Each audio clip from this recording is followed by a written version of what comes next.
May the words of my lips and the meditations of our hearts be always acceptable in your sight, O Lord, our strength and our Redeemer.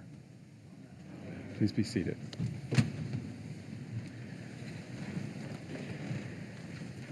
When Jesus heard that John had been shut up in prison, he withdrew from Jerusalem and went to the Galilee, and went throughout the Galilee proclaiming the nearness of the beloved community, that is, the kingdom of heaven.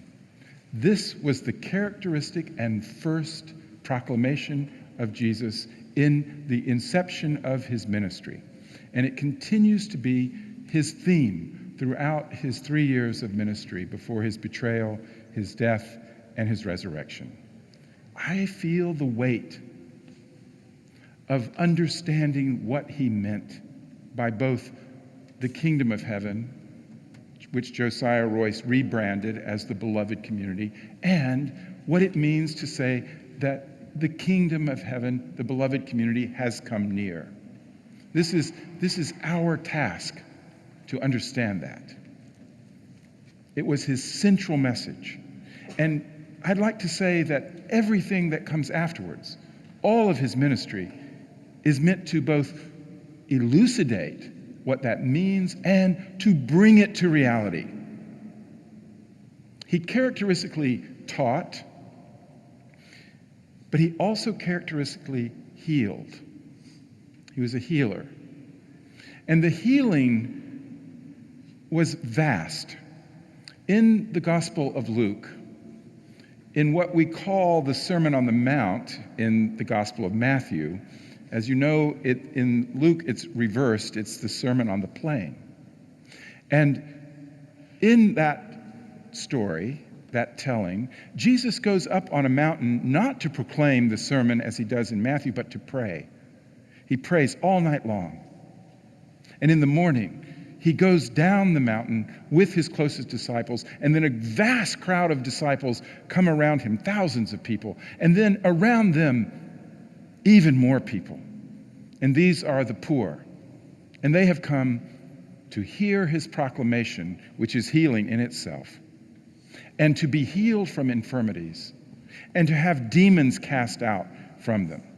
They crowd around him, and thousands are healed, all who touch him and all who come near.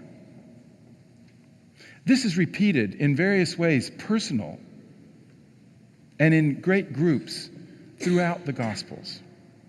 In this wonderful hymn that our canon chose for us, this is the first line. Thine arm, O God, in days of old was strong to heal and save. It triumphed o'er disease and death, o'er darkness and the grave. To thee they went, the blind, the deaf, the palsied, and the lame, the leper set apart and shunned, the sick with fevered frame. All that healing. But there's one part so prominent in Jesus bringing the beloved community to bear, to be manifest, that's not in there. What did you not hear?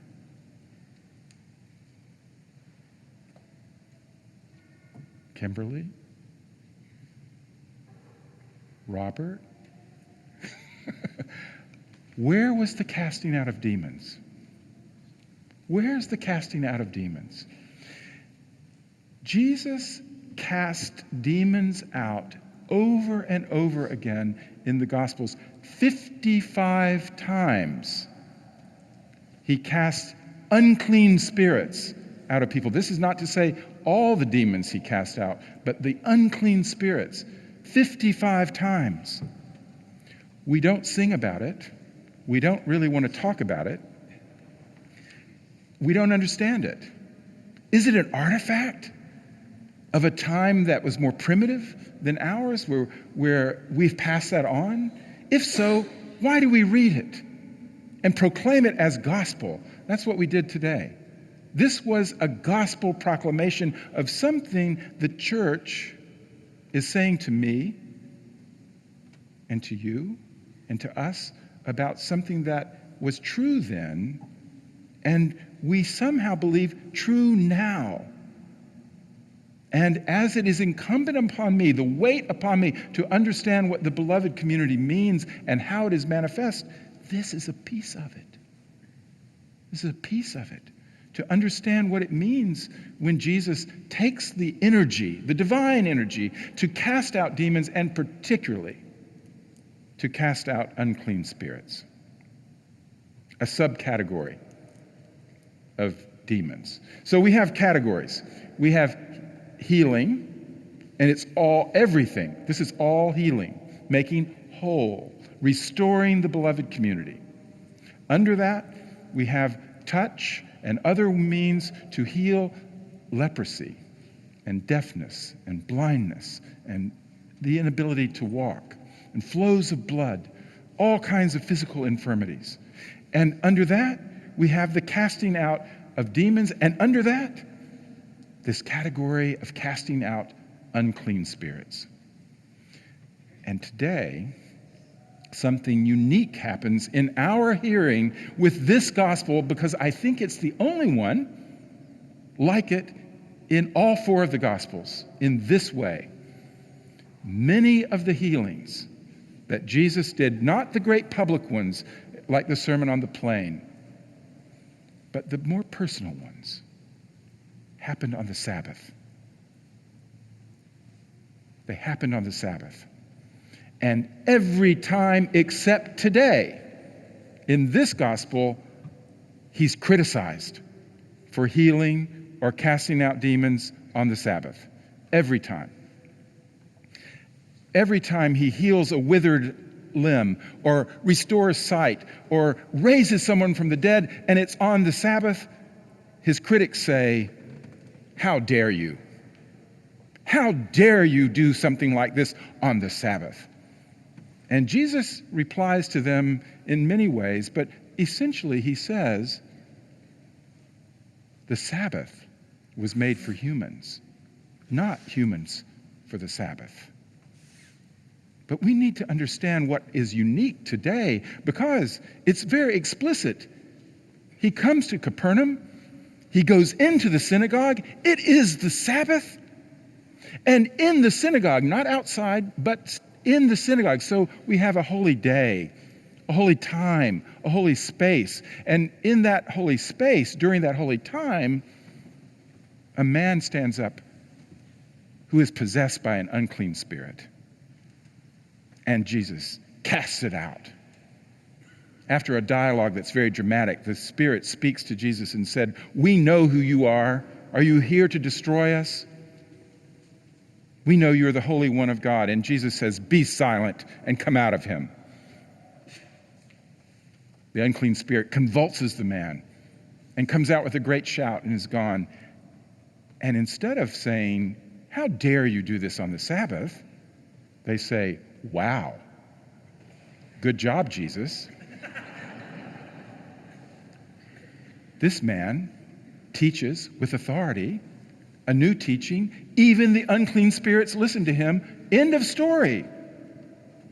Nowhere else in the Gospels does this happen. Not for all the different categories of healing, not for the subcategories of throwing out demons. Only this, on the Sabbath, the throwing out of an unclean spirit. What is going on? Well, I don't know. But I think it is this.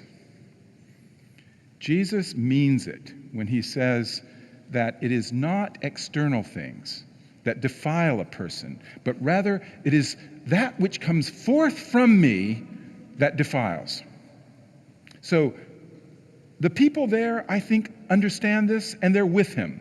They're living at a deeper level.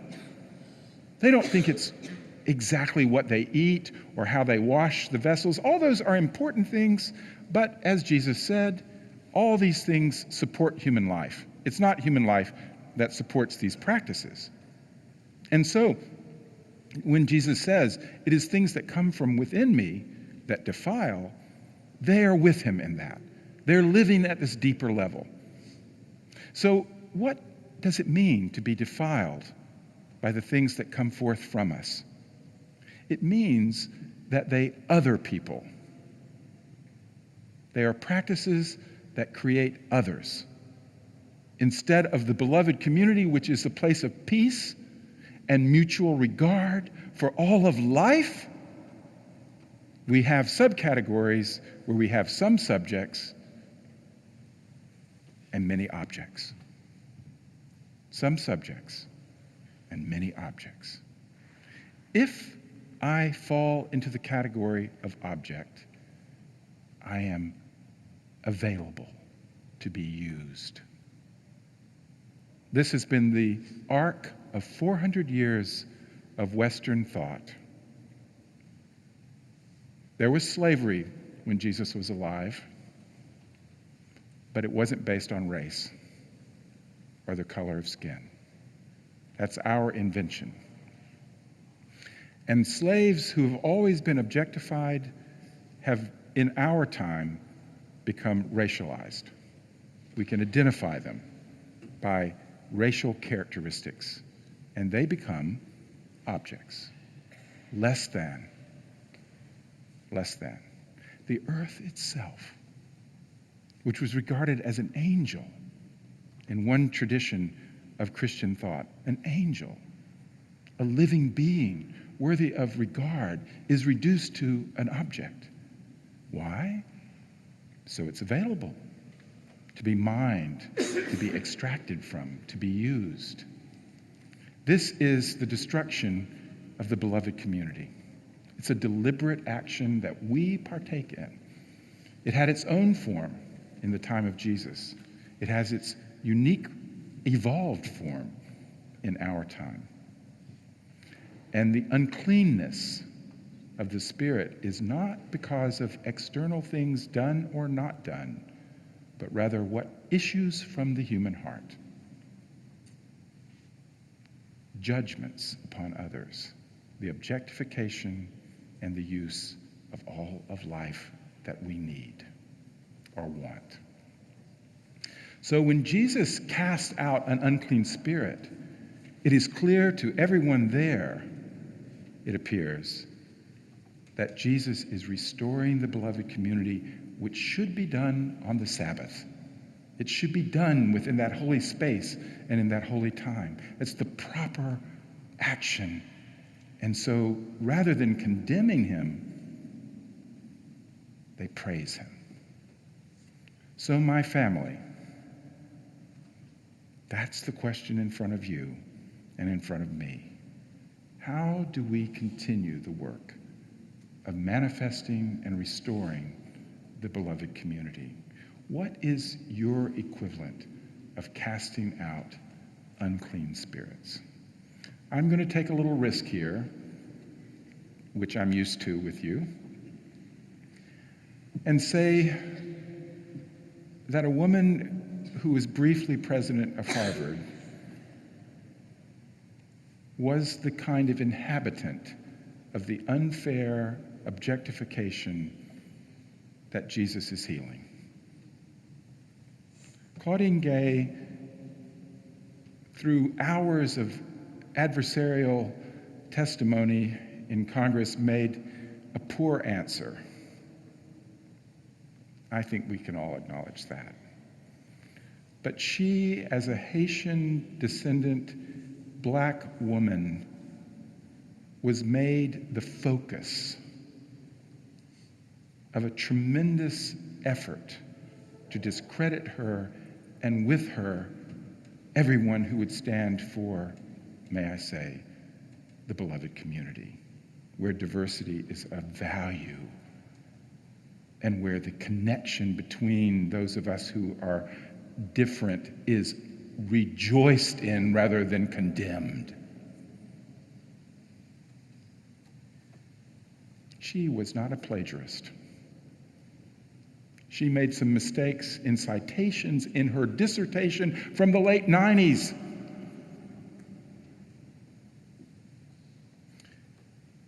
What Jesus would do with Claudine Gay is love her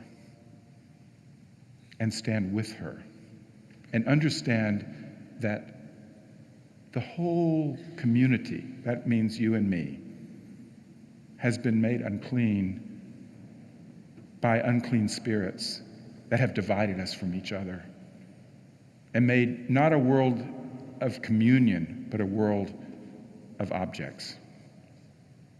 And he would have healed her with love and respect.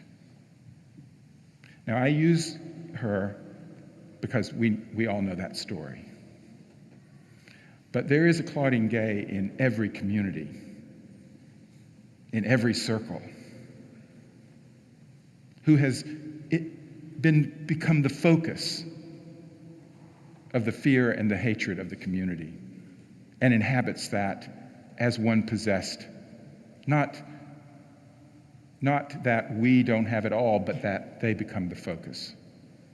So our ministry, my friends, my family, is to be Jesus in our communities and to see where people have been placed in the category of possessed by the unclean spirit and thus available to be scapegoated and pushed out of the community. And rather than pushing them out and naming them in that way, to bringing them back in and restoring them to their place in the community. This is our calling. It's the only time in the Gospels that Jesus does a healing on the Sabbath when he's praised. I ask you to take this seriously and understand that Jesus is doing something that was recognized as at the heart of his ministry, at the heart of manifesting and restoring the beloved community. It is for us to follow him in that ministry.